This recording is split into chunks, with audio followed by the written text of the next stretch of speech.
As flu season ramps up nationwide, it's a critical time to raise awareness about how to best prepare for the flu and what the latest treatment options are for those who get sick.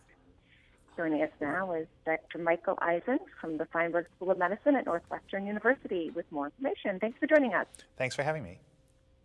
Tell us how the current flu season is shaping up. Well, the last flu season was one of the worst flu seasons in recent memory, with almost 1 million hospitalizations and nearly 80,000 deaths. Thankfully, this season is looking far less severe.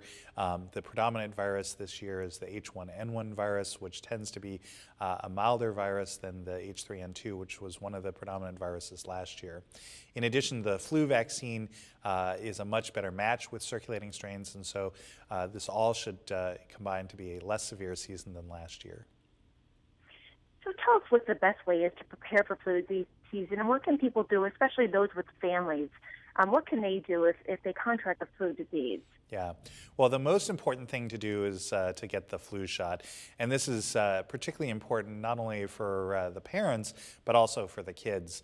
The flu vaccine is approved for patients that are greater than 6 months of age, and it's really important to get those kids vaccinated, especially if they're going to school or daycare. That's a very high-risk location to get the flu and bring it home to the parents. So vaccinating the kids has actually been shown to be one of the greatest interventions to keep not only families healthy, but the community healthy as well.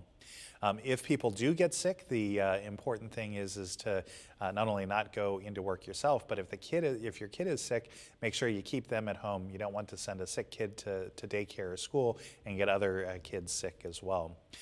If you do get sick, it's important to call your doctor right away, because most of the therapies that can be used to treat influenza are best if used within the first 2 days of symptom onset.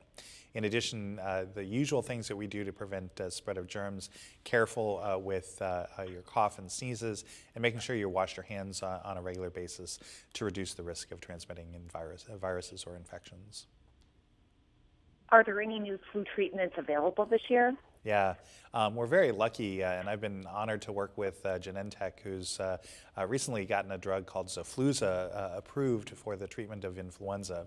It's also called baloxavir marboxil.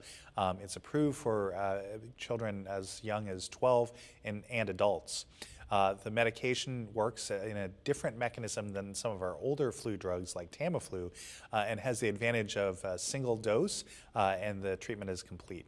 With that single dose of treatment, patients can expect to get about a day worth of improvement in clinical symptoms on average. Can you tell us why antiviral medicines are important for the treatment of flu? Yeah. So our goal in using antiviral medications to treat influenza is to reduce the severity of influenza, including complications, hospitalizations, and deaths. The studies that have been done for our current therapies for flu have clearly shown that these therapies reduce the duration of symptoms by about a day and get people feeling better and back to usual activity much more quickly. Thank you. And where can we go for more information?